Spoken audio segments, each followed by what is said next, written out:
lecture, and in today's video lecture, I'll be solving previous year's NEET questions and discussing the answers. And as you can see on the screen, this for the chapter Neural Control and Coordination.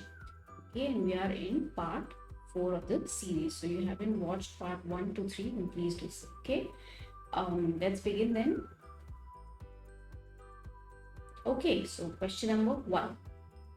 Which part of the human ear plays no role in hearing as such but is otherwise very much required? Okay, and this appeared in the year 2012. Okay, let's go through our options. A. Eustachian tube. B. Organ of Corti. C. Vestibular apparatus. And D. Ear ossicles. Okay, so here the question is human ear plays no role in hearing in the human ear. Okay, so vestibular apparatus, okay, is the appropriate answer for this question. So your option is C. Okay, let's go to the discussion part.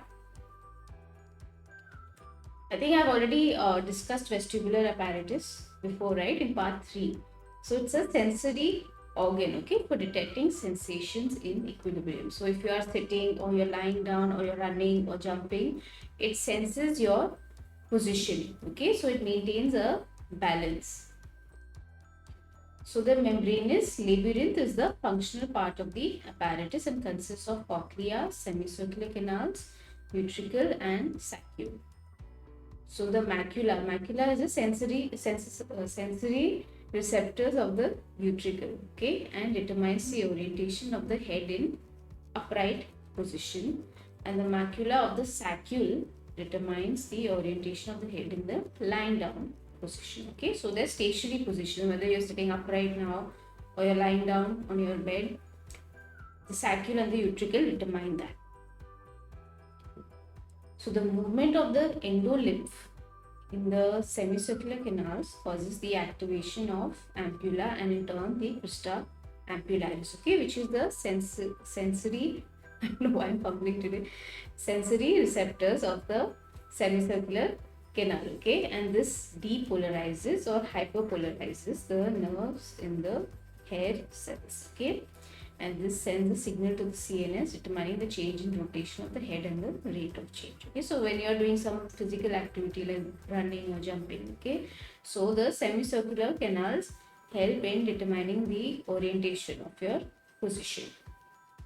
So clearly you can see vestibular apparatus do not participate in hearing, okay, they are there responsible for creating that, detecting the sensations in equilibrium. Now the other was Eustachian tube. Okay, now Eustachian tube forms a part of the middle ear, and let's look at the functions.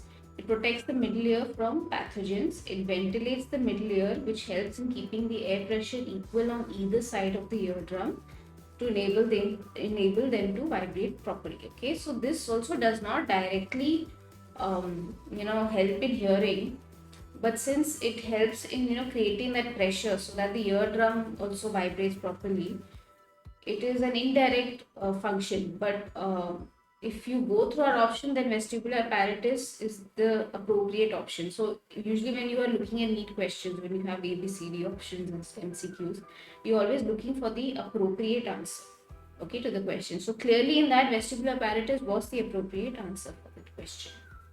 And third is drains secretion from the middle ear cleft. Okay, so if you want, you can note down these functions for the Eustachian tube, so it will help you study for the exam. Okay, if we go back to our question, yeah, which part of the human ear plays no role in hearing as such but is otherwise very much required? Yes, the vestibular apparatus is very much required. Just imagine if the vestibular apparatus was absent, then you will be disoriented all the time, okay, there would not be any equilibrium, it will not be able to, your body will not be able to create a balance. Okay, so the vestibular apparatus clearly is the right answer, the appropriate answer for this question. Okay, clear? We'll go to the next one now.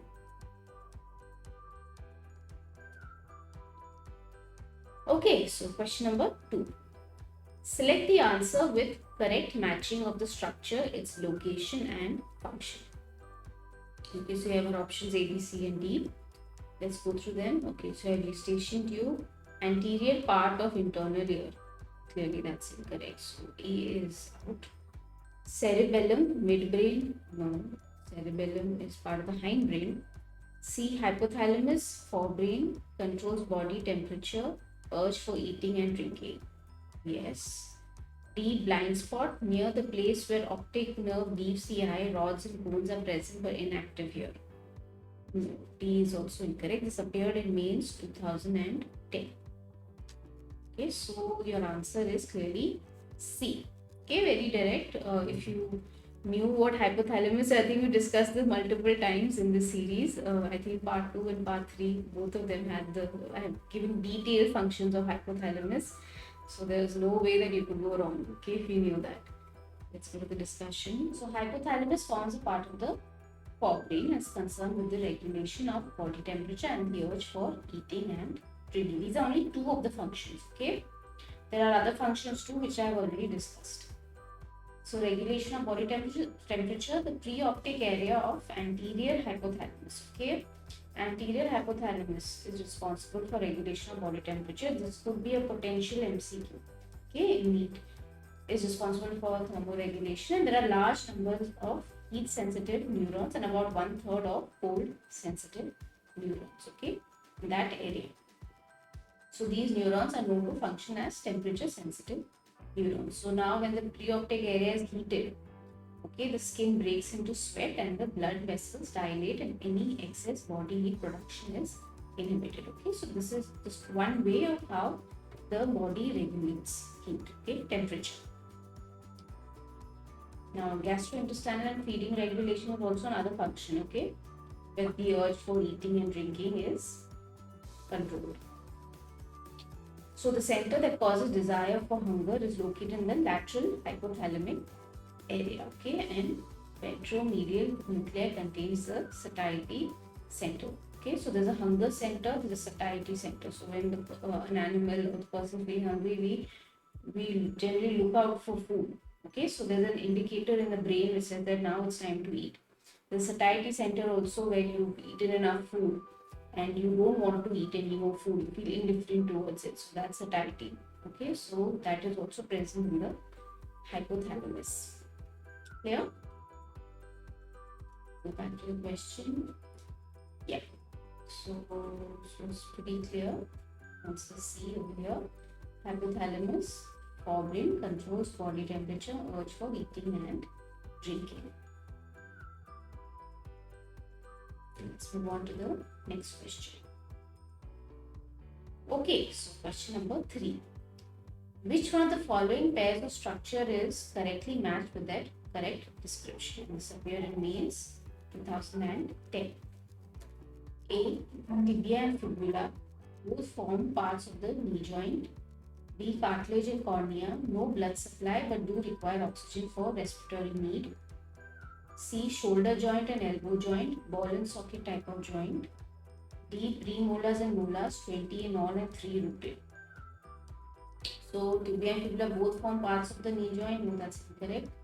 Cartilage and cornea, no blood supply but do require oxygen for respiratory need. Okay, and C. Shoulder joint and elbow joint, ball and socket type of joint. No, they are not. Both ball and socket type of joint. And D. Premolars and molars, 20 in all and 3 rooted. There are 20 in all, premolars and molars, but not all of them are 3 rooted. Only the maxillary molars are 3 rooted. That means they have 3 roots. So clearly B is the correct answer if you go through our options. So answer is B. Okay, let's go to the discussion. So cartilage and cornea do not have blood vessels. You know the cornea is, right? The outer layer of the eye. And cartilage, yes, it's a tissue. But unlike bone, it's a very flexible tissue. Okay, the bone is a very hard tissue. Cartilage is a very flexible tissue. Okay, and they do not have blood vessels, and so they do not have like a direct blood supply to them.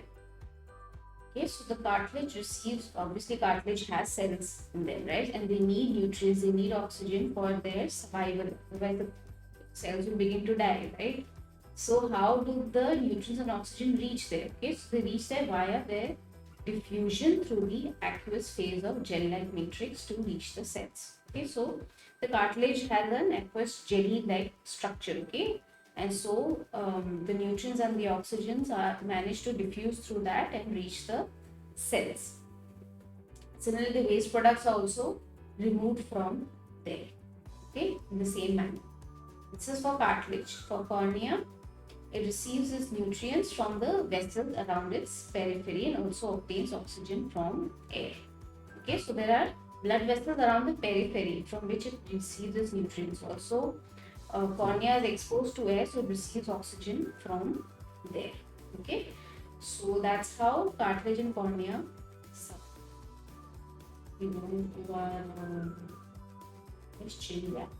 There's no blood supply, but do require oxygen for respiratory need.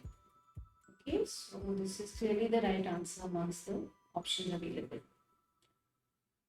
The discussion was clear. We move on to the next. Okay, so question number 4. Cornea transplant in humans is almost never rejected. This is because this appeared in the year 2008. Now you must have heard of cornea transplant somewhere. Maybe you read about it or heard about it somewhere, but cornea transplant is possible in humans. Okay. Now why is that? We already discussed cornea in the previous question, so this should be easy to answer in case you didn't know. A, it is composed of enucleated cells. No. It is a non-living layer. No. C, its cells are least penetrable by bacteria. No. It has no blood supply. Right? That is clearly the right answer. That's the reason why cornea transplant is possible in humans. So, answer is B. Let's go to the discussion. So, corneal transplant, let's understand what corneal transplant is. It's a surgical procedure where a damaged or diseased cornea is replaced by a donated corneal epithelium. Okay, so the diseased one is removed.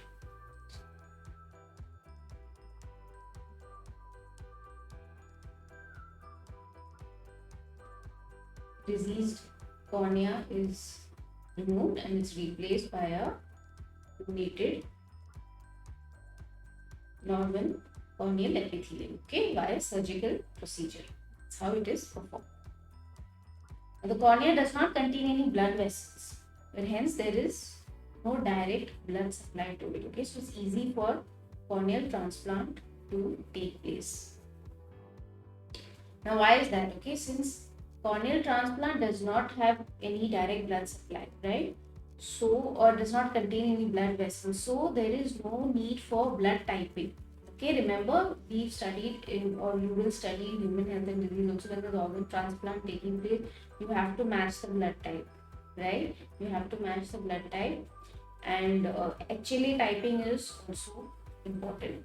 Okay, HLA typing is also important. HLA is human leukocyte antigen. Again, I think we will come across this in human health and disease chapter.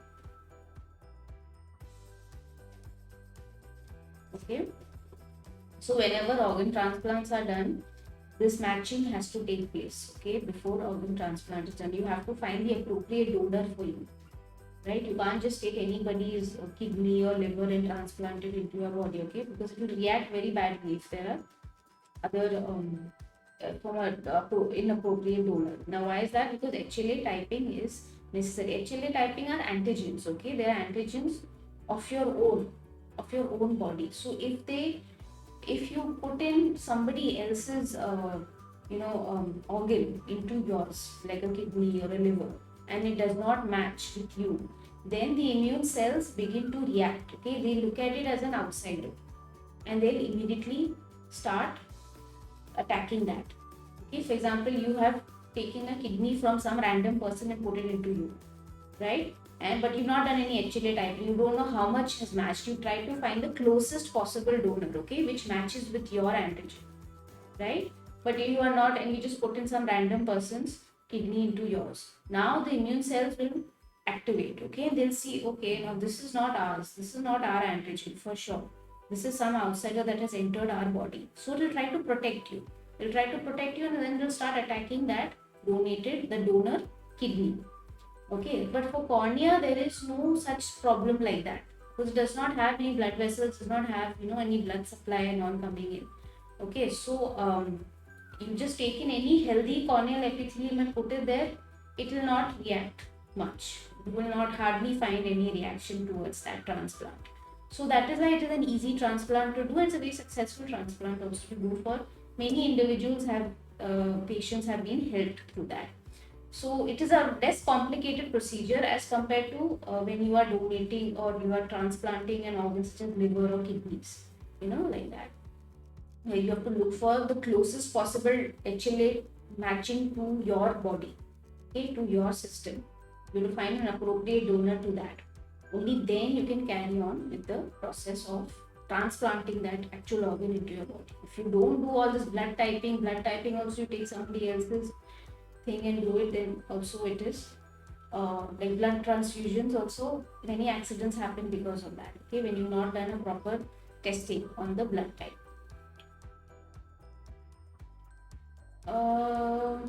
Okay, so clear? I think I've explained it. Corneal transplant humans is almost never rejected because it has no blood supply. Okay, that was I've answered this question. We'll move on to the next one. Okay, so question number 5. Given below is a diagrammatic cross section of a single loop of human cochlea. Which one of the following options correctly represents the names of 3 different parts? Okay, so you have A, B, C, and D. So let's look at that. A is actually the perilymph. A endolymph is incorrect. So A is out. A perilymph, yeah. B is tectorial membrane. Yes. And C is endolymph. Yeah. So it looks like B is the appropriate answer, the correct answer actually. Here B tectorial membrane because C is perilymph. No, that's incorrect.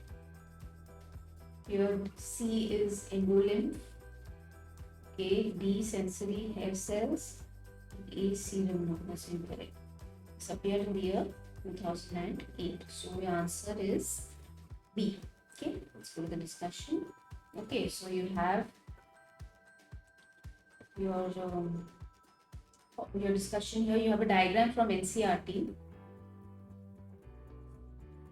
Okay, and you have A is perilymph, B is tectorial membrane. Tectorial membrane, yes, it has been marked here. C is endolymph, is not been marked here, but D is sensory hair cells over here, or the organ of Portai over here. Okay, so this diagram is taken from NCRT. There's no excuses, you have to study the diagrams in NCRT. Alright. Clear? This was pretty simple. If you knew the diagram well, then answer this question very easily. Let's move on then. Okay, so question number 6. Which of the following statements is the characteristics of human cornea? Okay, again we have a human cornea question. Looks like it's a very important question. Topic appeared in 2001. A, it is secreted by conjunctiva and glandular layer. No. It is a lacrimal gland which secretes tears. No.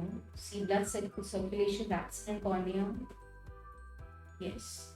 D, in old age it becomes the cause of cataract. No. The answer is C. Again, we've already discussed this multiple times. So this seems to be like an important topic, cornea, and the relation with having access to blood supply and blood vessels. So I guess this theory is important to remember as a fact, because you've seen like already 3 questions which are related to cornea and it has revolved around the same topic. Okay, the concept. The answer is C.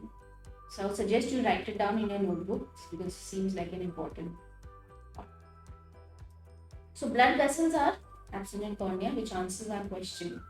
Okay, so but before we move on to the next question, I just want to talk about what cataract is. Okay, because they have mentioned cataract in the question, so I thought I will just give you a brief on what cataract is. So it's a condition that occurs in older people, and it is when an areas of lens becomes opaque or cloudy. Okay, so you have the lens in the eye, right? So if one area or different areas of the lens become opaque and cloudy. Now, the early stages of cataract, the proteins and some of the lens fiber get denatured. Okay, Later, these proteins coagulate to form opaque areas in the place of normal transparent protein fibers. Okay, so initially they are denatured, but as you get the later stages of cataract, they begin to coagulate, and then they tend to block the vision.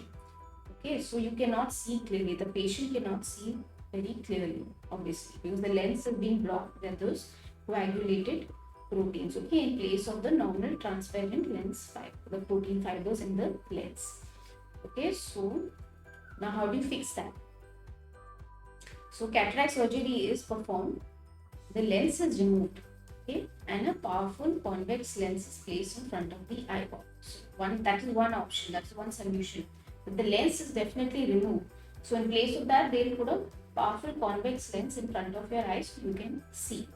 Okay, or it is replaced with an artificial lens. So in place of that, they'll put an artificial lens. They'll remove the original that cataract lens out and they'll put in an artificial lens in that place. Okay, and it's a very simple surgery to perform.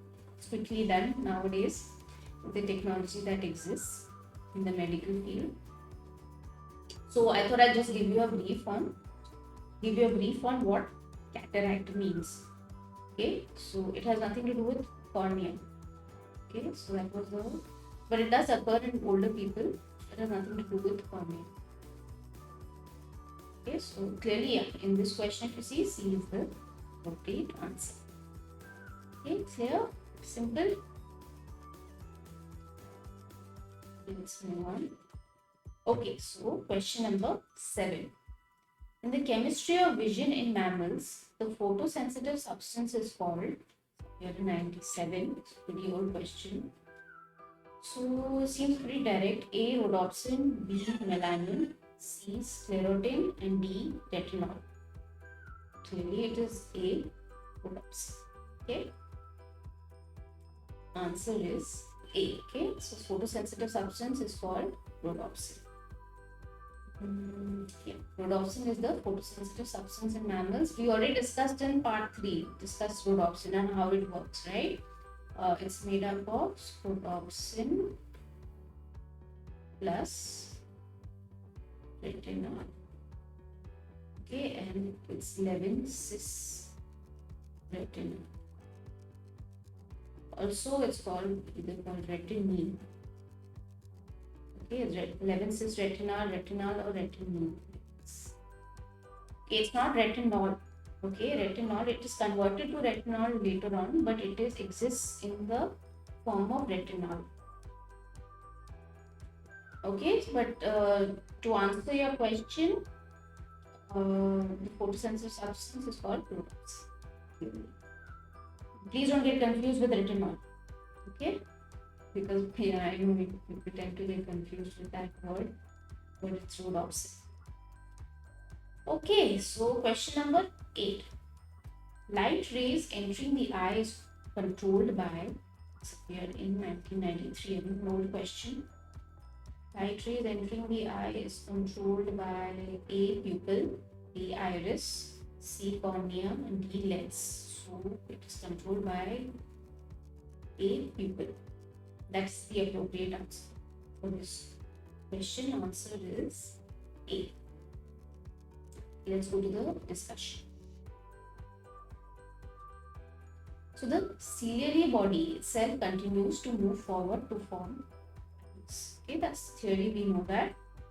So iris is an opaque pigmented structure. You see the color in different people's eyes. Okay, some have blue eyes, some have green eyes, some have dark brown eyes, some have very dark brown eyes, almost black. So that's the pigmented, that's the iris that you are looking at. Now, in between that iris is an aperture. Okay, so in front of the lens, that is in front, the lens is behind the iris. If you show the diagram, yeah. So here the lens is behind the iris. Okay, and the iris appears from the ciliary body. So this iris is the pigmented opaque structure. Okay, and the lens is present behind that. Now in front of the lens, you see this gap over here. Yeah, that is between the top and the bottom part of the iris. Okay, and in front of the lens, sorry. this aperture or this gap over here is called pupil. It's not marked here, but it's called pupil. Okay, it's called a pupil, and its diameter is controlled by the iris muscles. Okay, or it's also known as iridial muscles. So if in any book you see iridial muscle, they're talking about iris muscle. Okay, so its diameter, okay, now how small or how big it becomes due to the presence of light, okay, is controlled by the iridial muscles. Okay, just over here, they're present in the iris. Okay, so you can even test it at home. Okay, you can test, maybe brother, sister, whoever, mom, dad, just take a flashlight on your if you have a torch at home, or use the torch, the flashlight on your mobile phones, and just immediately put that flashlight in front of the person's eye and remove it. Okay, put it immediately. You will, for a brief fraction of a second, you will see the pupil, and it will become small. The diameter will become small. Why? Because due to the presence of the light, so it will suddenly become small. Okay, you can experiment this at home. Okay, just take a flashlight and just put it in front of the person's eye immediately, and it has to be quick. Okay, because it happens in like milliseconds. Okay, in few seconds only. Okay, and immediately you will see the diameter changing. Okay, that is the pupil. Okay, that is the pupil that's becoming small in diameter. Okay, so this is what the pupil does. We go back to the question. Yeah, light rays entering the eye is controlled by the pupil. In this case, iridial muscle is controlling that, but iridial muscle is not there in the option, so pupil is the appropriate answer. Okay, here let's move on to the next question. Okay, question number 9. Retina is most sensitive at, this appeared in 1993, an old question. A. Optic disc, B. Periphery, C. Macular nuclei, D. Fovea centralis. Okay, so it's most sensitive at D. Fovea centralis. Answer is B. Okay, let's go to the discussion. Okay, so retina is most sensitive at fovea centralis, and visual acuity is highest in this region. Okay, I've already discussed fovea centralis before. Now it is the region or the part of the, sorry, they haven't put a diagram. No problem. So fovea centralis is part of the retina, which is like right in the center. Okay, and it consists of only cones. Okay, it consists of only cones. Okay, and these cones are slender like bodies. In shape of the cones is different, and light, when it enters, directly reaches the fovea. So there are no bipolar cells or horizontal cells or amocrine cells present in between. Okay, those cells are moved aside.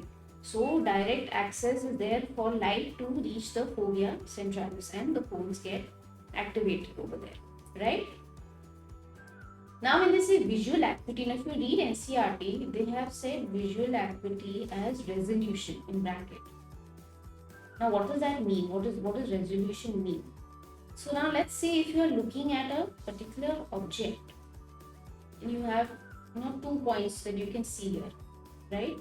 You can see at this distance, at a particular distance, you can see the 2 points separately. It's fine. You move further away, the person moves further away, then this distance will begin to decrease, right? You won't be able to see it clearly.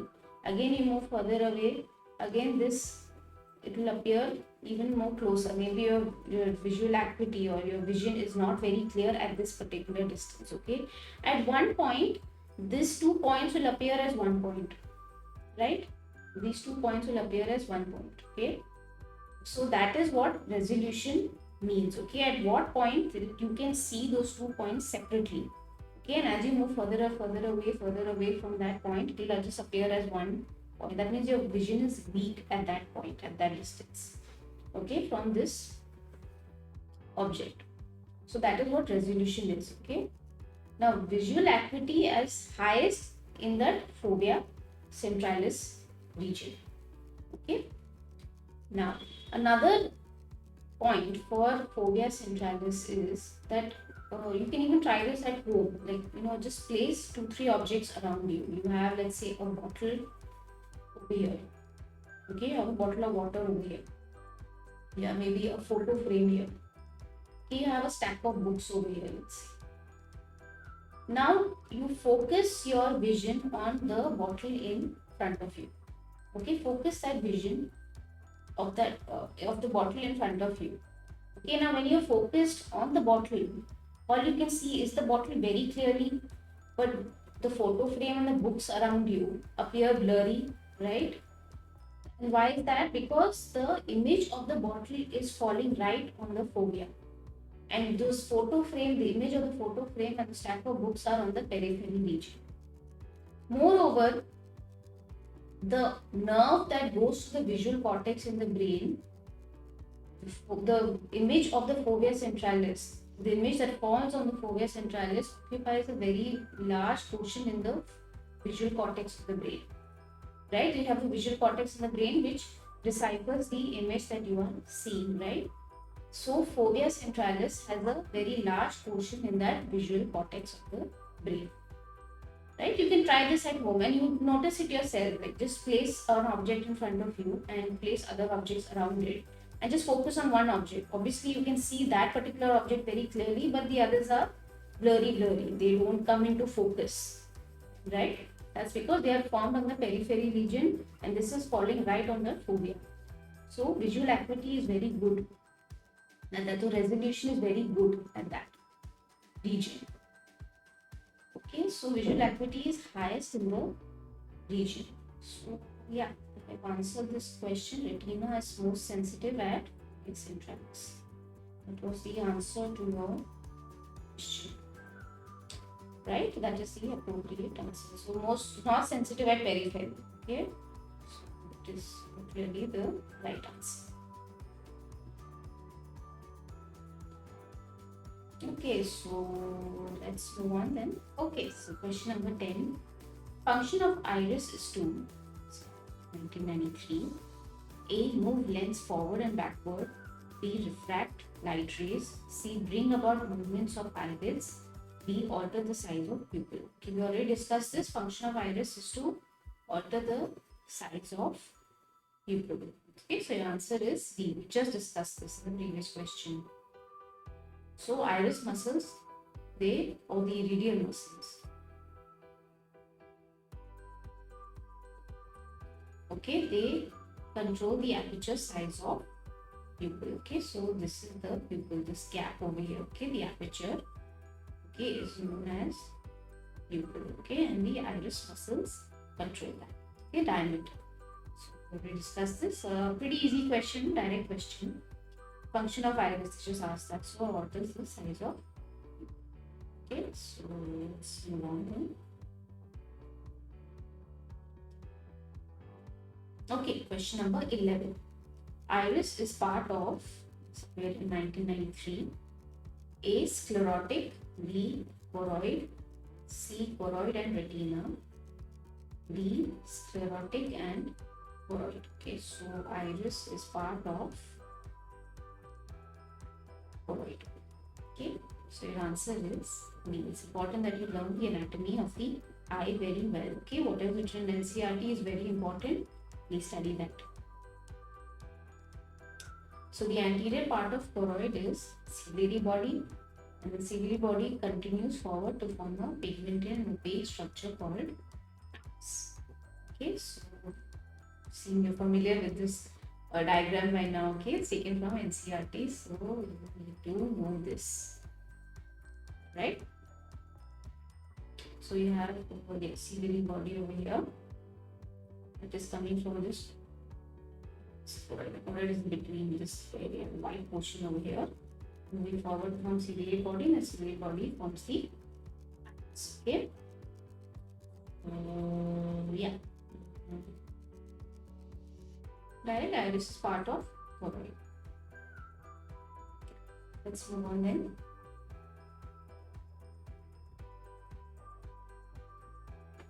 Okay, so question number 12.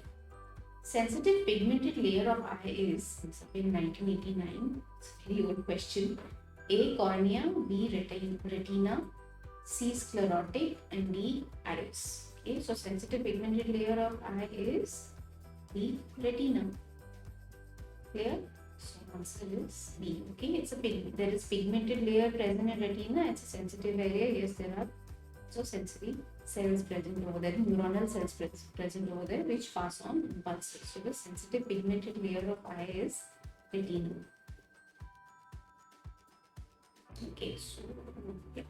So what you see here are the different layers of retina. If you want, you can note this down in your book. Maybe it's a potential question they might ask, which is one of the layers of retina. Okay, so better if you know it, right? So direction of light is this way. Okay, so you have the rods and cones over here. Okay, you have the bipolar cells over here, and brain cells here, then you have the horizontal cell here, yeah, the ganglion cell, and then finally the optic nerve, which sends the signal to the brain, right? Now over here you see a pigmented layer. Okay, this pigmented layer is melanin. Okay, and it's black in color. Okay, its pigmented layer is melanin. Okay, it's black in color. Now what does this pigmented layer do? It has a very important purpose. Okay, so this pigmented layer, now whenever light enters, okay, light enters the eye, obviously rods and cones will be activated. They will begin to disintegrate. Correct? We know that. But there's a lot of extra light around. Okay, there's a lot of extra light around. Now this melanin or this black pigmented layer absorbs all the extra light. Okay, it absorbs all the extra light. It does not allow that light to reflect back. Just imagine in the eye, if you are looking at something. Okay, so let's imagine if you're like, you enter bright sunlight or something like that, some area like that, and this light enters your eye, okay, full force, and the rods and cones are activated. Then they begin to disintegrate because of too much light. But what will happen to all the extra rays of light? Okay, the extra rays of light will get absorbed by the pigmented layer. Okay, they are not allowed to reflect back. If they reflect back within the eyeball, what, you can't see anything then. It's all going to be white and blurry, and you don't even have a proper vision. You have very poor vision. Okay, because you don't want that to happen. You don't want the light to be reflected back in the eye, okay, and spread around all your eyeball. Okay, with everything you see, you just see white in front of you. So, because of that, there is a pigmented layer present in the retina. Okay, but also one good example that I can show you, like remember I told you about the experiment that you can do at home with the pupil, okay, to see whether they dilate or not based on the light that comes across that. If when you look at the pupil in the bright light, you see that it's black, right? It's black. That's because of this pigmented layer, okay, and it is absorbing all the extra light. It's not reflecting it back in the eye. Okay, so melanin, yes, that pigmented layer plays a very important role. So sensitive pigmented layer of eye is retina. If you like, you can note down the different layers of different layers of the retina, and distal and proximal, okay, which is coming first, front, and which is at the back. Okay, that is also important. You can't just learn it randomly. You need to learn it in order. Okay, so from proximal to distal. Okay, so let's move on then. Okay, so question number 13. Which one of the following is the correct difference between rod cells and cone cells of our retina? It's appeared in 2008.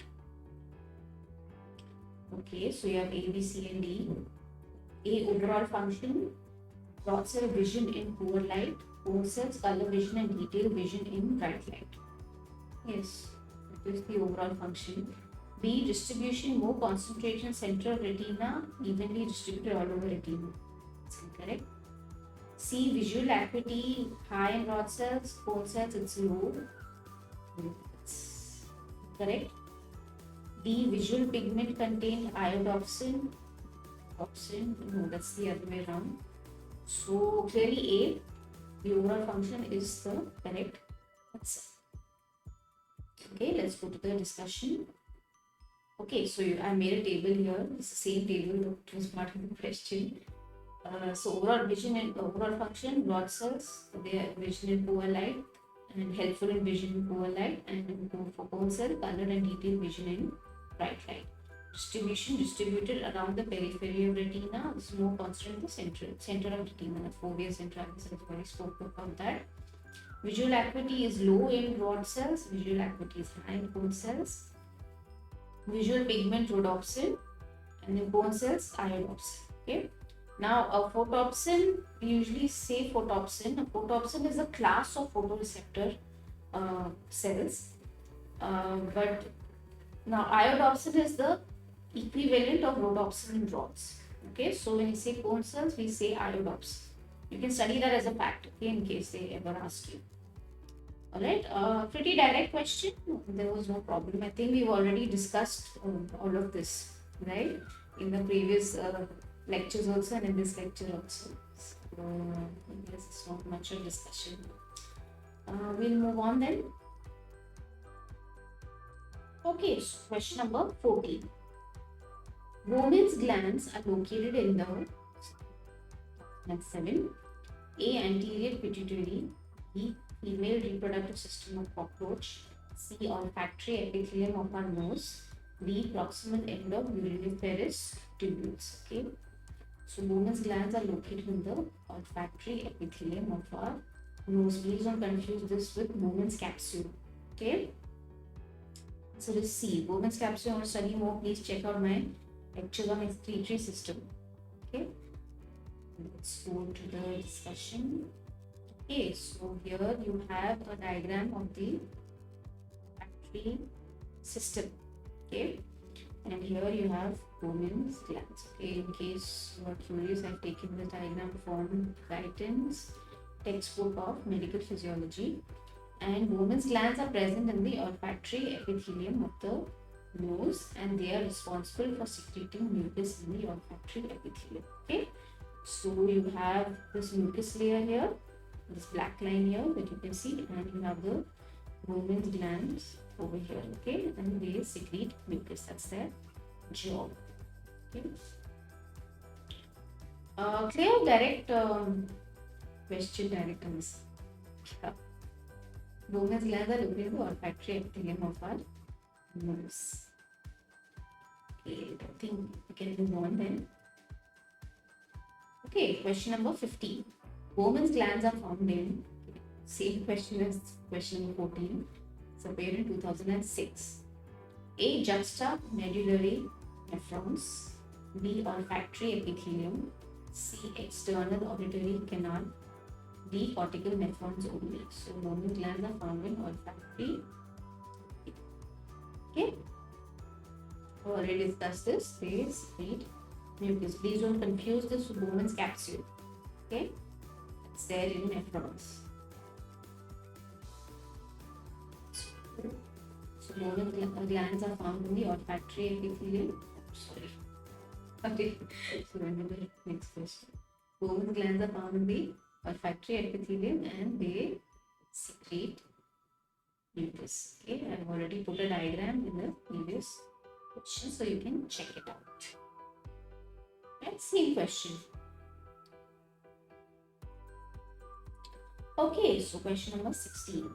When we migrate from dark to light, okay, we fail to see for some time, but after a time visibility becomes normal. It is an example of appeared in 2001. Now we are migrating from light, but we fail to see. I think we've all experienced this, right? Think about it. You're in a dark room and suddenly you come to the light. You go to a well-lit room or you go out to the sunlight. We cannot see for some time. So after some time the visibility becomes normal, but for a few brief seconds to minutes you can't see it clearly. So it is an example of A. Accommodation, B. Adaptation, C. Mutation, and D. Photoperiodicity. So it is an example of adaptation. Okay, so your answer is B. Okay, let's go to the discussion.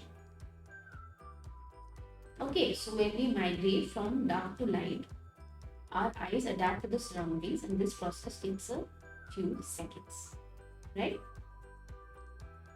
Now, why is that? Now, just imagine if you are sitting in a dark room, okay? Now, due to low lighting, obviously there will be low lighting there, right? The size of pupils is large, right? The size of the pupil, the aperture, right? We just spoke about the aperture. Now, why is that? Because it's trying to absorb as much light as it can. Okay, during that time, when you're sitting in the dark, it tries to absorb whatever light it can. That's why rods help in that vision. Okay, it helps to differentiate between dark, the gray, black, and white. Okay, it helps to differentiate that, and it works well in low lighting. But the pupils there, obviously, yeah, they become large because they try to absorb as much light as they can. Even a small photon of light also, they try to capture into your eye. So size of pupils is large to try and absorb as much light as possible. And rods help us decipher between black and white vision during that time, right? Makes sense. Now, as we spend more time in the dark, okay, now as we spending let's say 3-4 hours we spend in that room, okay, in the dark room. So now as we spend more time in the dark, okay, like a very dark room, let's say a dark theater, okay, or whatever you're doing in a dark room, sleeping at night, okay. So you spend many hours, like 3 or 4 hours, let's say, in a dark room. Now more rods begin to are available. Now let's say you're sitting in a dark room, so there's very less light, so only a few rods will begin to disintegrate. The rest of them are just available, they're just sitting there, right? They're just sitting there. So only these few rods are available where light will go into your eye. It will try to absorb as much light as it can, okay, and it will begin to disintegrate. Only those few rods, the rest are just there. Okay, so the more time you spend in the dark, the sensitivity of the rods also increases. For dark adaptation, okay, the sensitivity of the rods begin to increase. Okay, so and rods work well also in the dark vision. So more rods become available, okay, because only few rods are disintegrating, the rest are just there. So now when it's time to step out on the light, or somebody comes and switches on the light in your room, okay, or you finish watching the movie, you all experience this. Okay, it's a very relatable example.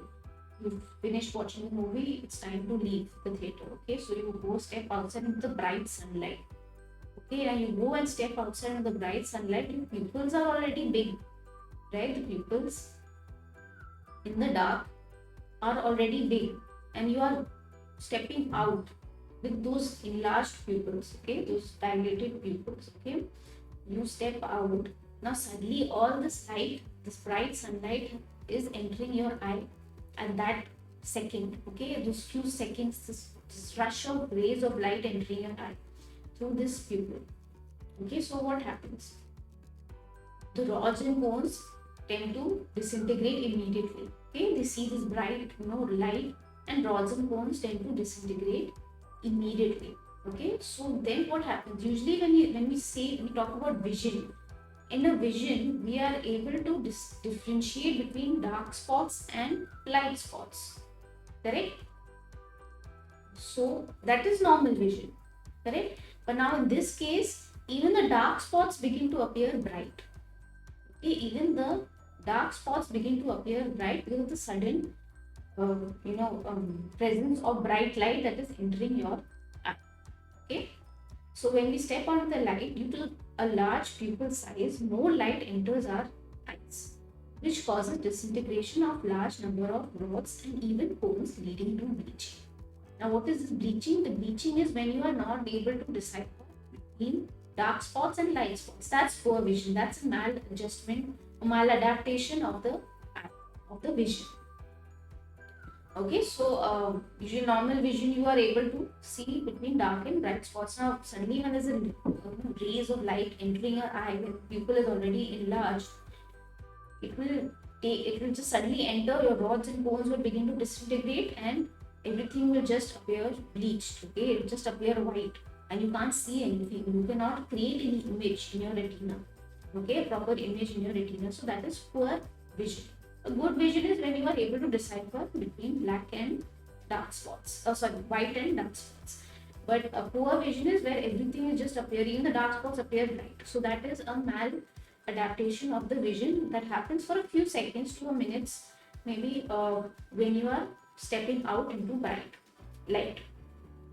Now that obviously that happens for a few seconds only. It's for a small period of time. But then as you stay there for longer, slowly your pupils then decrease in size to decrease the amount of light that's entering the eye. So that the amount of light that's entering the eye has been adjusted, right? It's come back to normal. That should be when you are in bright light or well lit room or bright sunlight. And so then your vision becomes normal and you are able to see properly. So for that brief adjustment, you have to these changes happen in your vision, in your retina. Okay, so it takes a few seconds to minutes before the pupil size decreases, limiting the amount of light and normalizing your vision. Okay, so in vision, when they say normalizing the vision, means between the dark and the light spots. Okay, now you can form an image, okay, that falls on the retina. Before that, you couldn't form an image with all the bright light, everything, all the rods and cones were displayed. There are lots of rods already available. Okay, they were already present, they were not being used. Okay, so now this bright light that's entered, the rods are all available, the cones are also there. Cones work better in bright light, but now rods and cones, all of them disintegrating together, and the pupil size is huge. Okay, because you're sitting in the dark. So in the dark, you are trying to take in as much light as possible, right?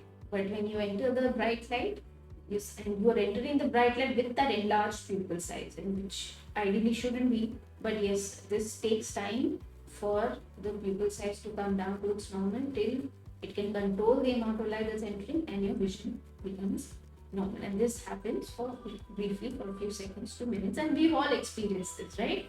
When you go to a theater or to a dark room and suddenly you switch on the light and all, suddenly you start closing your eyes and you can't see clearly, it becomes all hazy and blurry and the vision is all bleached. Yeah, that's the word.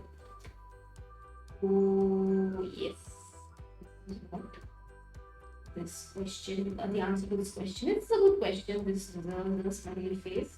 This wasn't a direct question which we've come across previously in this lecture today. So when we migrate from dark to light, this is what happens.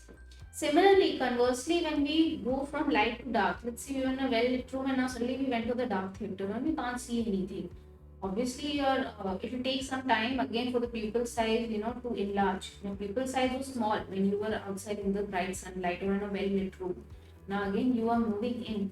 So for a brief second, you are adjusting to that environment around you. So the pupil size will begin to increase and will try to absorb as much light as it can. Okay, so rods help in that vision then. So then it helps to decipher between the white and the dark spots. Okay, the gray vision, the nighttime vision that you call. Okay, so this is called adaptation. Accommodation is different. Accommodation is of the lens. Okay, the lens. The lens changes its size based on the image. Okay, the image that is there in front of you, whatever you're seeing, the lens will change its size based on the distance of the image in front of your eyes. Okay, that's called accommodation, but in this case, it's called adaptation. Okay, to answer your question, yes, it's adaptation. Okay, that is your answer to the question. Good question, because this was not direct and this required you to understand what dark adaptation means, what light adaptation means. Okay, so okay, so we've come to the end of this video lecture, and I hope you've enjoyed today's lecture and hope you've learned something new today. And, please don't forget to like, share and subscribe to MJV Biology, and available on Facebook, Twitter and Instagram. So you can check the links there and follow me there for more updates. I'll see you in the next video lecture. Right?